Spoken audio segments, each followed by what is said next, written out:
Dude, not to go too deep into it, because it's a long fucking thing. But in because it's podcast. This is podcast, and in podcast world, you follow what happened with the Joe Budden podcast, which is one of the biggest podcasts. Yeah, actually, when you mentioned it, I went and because I had know what was happening, but then I went in deep. So I heard the Rory Mal episode they did together. They did this thing together, and I don't know, man. I can say I wouldn't do that to you. Well, I appreciate. That was going to be my question. Not me specifically, but in general, would you fire someone on air? I mean, that's not decent. You would fire someone, but then you announce like, yo, they're no longer going to be with us because it's not working, or whatever. You don't fire them on air. No. They didn't even know. They find out that's on air. That's an emotional reaction. They find out on air that they fired them. What are you talking about? No, my question is, so yeah, that clarifies it. So the Rory Mal didn't speak out before, like, didn't say anything about the situation before being fired on air. That's what, but so it's easier said than done because apparently, like, what I understand is from all these stories that they've been telling that Joe is going through a whole like ego trip, like lately. It is like, there's a whole. But I think they're right. But I think they're right. Money changes people, man. It does. And even if they didn't take that, like they didn't. But it doesn't always have to be mega bad. offer from Spotify. It's still, someone valued you at those. Let's say it was close to 100 million. Mm-hmm. If they're giving Joe Rogan, what's reportedly they said 150, but apparently it's closer to 200 mil. Joe Budden would probably be close to 100, right? Yeah, but my thing is just like then you now went and fucked it all up. They did, but I mean, but he had already rejected it. Yeah, but now also other because he had the cash. They're saying now the Cash App deal is also kind of because he had the Cash App deal, and that's kind of in the mix now. Because if you watch their episodes now, the logo is gone. Oh yeah, and they don't mention it anymore. Yeah, you see what I'm saying? So it's messy. It's just messy. It's just unnecessary when you have a network of that because it's a network of that size. Because what was the other one? They have the women's podcast too. See, the thing is, where one of the women who left now, accused him of sexual harassment. Oh. Well, didn't accuse. She showed us what happened because he did it on air on an episode, and we saw it. So that is another thing I gotta dive into. Then she just mentioned because they cut certain parts out of the episode, and she mentioned the parts that were cut out and what was actually said at those parts. And if you watch the episode again, you're like, yeah, that you can see there's a cut. So it's not. And he admitted it. He admitted it and he apologized. So it's not. It's not. This is not an alleged. This is confirmed. He's apologized for it. So we know what happened. It's good because we're not in the business of accusing people falsely. We're not. No, this has been confirmed. This has been discussed. This is out there. But I just it's one of those things where I'm like, bro, like you're in charge of the network. You can think this through a little bit. Like, yeah, it's true. Yeah, it's like I mean, so he's always had his non-conformative way of doing things. Like this is the reason he left Complex was because they were maybe too corporate for him in a sense. Because he was like, it sounds funny, but I get his point, what he was getting at, the whole thing. But when he started with the whole, I'm not allowed to smoke in the bathroom. Like, if I'm the talent bringing so much money, you make my own bathroom and you allow me to smoke. Stuff like that. It's something small, but he jumped into suddenly from, like, essentially when you're signed to Spotify or to a streaming platform like that, they are your employer technically because they're paying you and they're giving you instructions on what to do. You got to follow their instructions sometimes. So as much as your podcast is your own business, because you got to run these podcasts as your own business. Yeah. You are missing out on a lot of the steps and organizational structures that, go into running a business. But it still feels like you're running a business because you're still in control of the money and the people that are on your team and everything, the save-ons and the, Parks, Rory Mal. Now you're in a situation where you have the Joe Budden Network, so that is your business. You have to have the whole structure in place, including HR. As crazy as it sounds, because it's like Air Media in Productions. In the booth is like that's a podcast in the company, but it's still a company that has a structure. If I bring in people, I have to treat them like there has to still be that professional. Decent, exactly. And it's like between us, we're friends, we're buddies, and so that's difficult. But if I bring in like new people, I still have to like. I mean, there's certain things I can't. If we're gonna be making money together, I can't do to you as a like. We can't treat you completely as a friend. Well, you can't say you want to. You can't just randomly say you want to fuck them.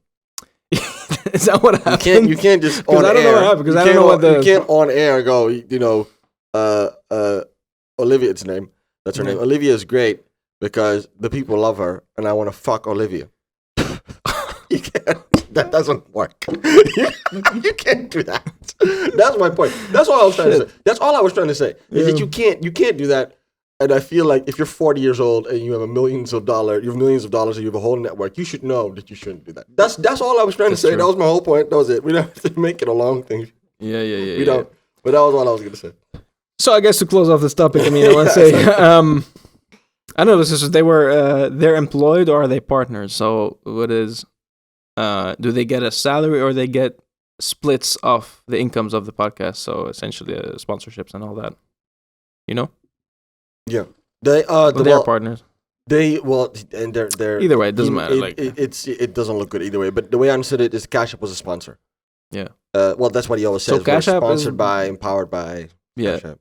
So that was the main thing that was running the Joe Budden Network, actually, financially. After the Spotify deal, yes. Yeah, because Spotify's gone. Yeah. Spotify's gone, and that was it. They're now on. It started from ground zero. They also have now. They're on Patreon too, so they have Patreon. Oh yeah, true. Yeah, and people pay for that. Yeah. But it's not the. I don't know how much they make off that. I'm sure they make some. They make a decent chunk of change. I mean, I think if they put exclusive content, which is what Patreon does. That's what he does. So then there must be. Yeah, he puts certain episodes. He puts like an extra episode on there that's not on. Are you in airplane mode? Let me see. I don't think I am. But he puts an extra episode on there that's only available there. So he definitely should make some of that. I think, look, he's good at what he does. He's very good at what he does. It's a very good podcast. He knows how to talk and keep people interested. So I think he'll make money where he'll figure it out eventually. But it's just like he made it harder for himself to now have to It's like he gave himself an obstacle for no reason and said, "Oh, let me see if I can jump over it." Where I'm like, why would you? Yeah, do that? That's all I'm saying. Maybe he has his own way of. Rory and Mal are gonna start their own thing now. Dude, I wonder how that's gonna do. Yeah, did you see that they made a trailer? Did you see the trailer? Yeah, it was similar to what Joe Budden podcast trailer was. Exactly. Doing, they made the trailer about they acted out like their job hunting. Yeah. I thought it was really funny. Yeah. So I'm very excited to see what. Well, but a lot of people were like, Mal was the guy who brought in the humor more than anything. Yeah, it's the whole dynamic for me that look. I'll listen to Joe talk on any platform. He was on. That's why like I hadn't watched any No Jumper episodes at all like for a while. Except recently, like, but Danny Mullen, we can talk about him. He's a fucking great comedy creator on YouTube. But you would love it. Super dark. Doesn't give a fuck about cancel culture or any of that shit. Very raw. But anyway, before that, I hadn't listened for a while, and then I saw, look, Joe Budden is on No Jumper. Immediately clicked. Even when I'm busy, anything, I'll listen. You know, wherever he is, wherever I see Joe, I listen because it's like the persona, his opinions. The voice, the way he tells stories is very intriguing stuff. But in terms of Joe Budden podcast, I haven't been listening since they left. Like the new guys, I haven't tried it. They might be good, but it's not. A change of characters it's too much for me to handle, you know. So I might actually tune into Rory Mal now. I would definitely whatever Rory Mal go do, I'm gonna definitely check it out. I think it could work, man. I think they could really make it work. I think I think it would be a good idea actually for them to do guests though. I think the two of them and then guests because they're very well connected, both of them. Like they know because they're in the industry. They're definitely in the industry because they could get very very good guests, and I think it would work better than just the two of them talking about something. I think. That's what I think. Also because I say like when it was the three of them. Joe had the perspective of years of experience in the industry and all his behind-the-scenes stories of the industry that he could shit on, you know? And it gave credibility, whereas they don't have it because they haven't been... They're not artists. They're not artists. They're more the business side, the corporate side. Yeah, exactly. Exactly. So the stories that come up might be less intriguing, but in terms of personality, they will carry that. Because just Mal's side dry humor. There's hours of edited fan footage of like Mal's funniest moments, Mal's best that's crazy moments. It's just like, oh man, like Getting jumped in front of your mom is crazy. That's random ass shit. I remember that. Because it is. Yeah, it is. Yeah. So yeah. Continue. I was gonna grab my water. Yeah. Getting dry. Yeah. So like that waiter. I'm looking forward to what they're gonna do. I'm curious to see where the Joe Budden Network in general is gonna go through, because they're going through a rough patch, and it's unfortunate what happened. But I hope it all works out in the end, because I think what he's doing is dope. I think it's dope. He has this podcast. I think it's dope that he made a network. He has other podcasts. There's more podcasts coming apparently. I think the overall goal is positive. I just he fucked up. It'll work out. I think in a few months, they'll be doing shit together again. And this is like this little break that maybe Rory Mal needed, and they get the chance to start their own thing. I don't know if they're going to be doing shit to get together again, man. He pissed them off pretty bad. Like, yeah, but in the end, like, they're boys. I think, I don't know.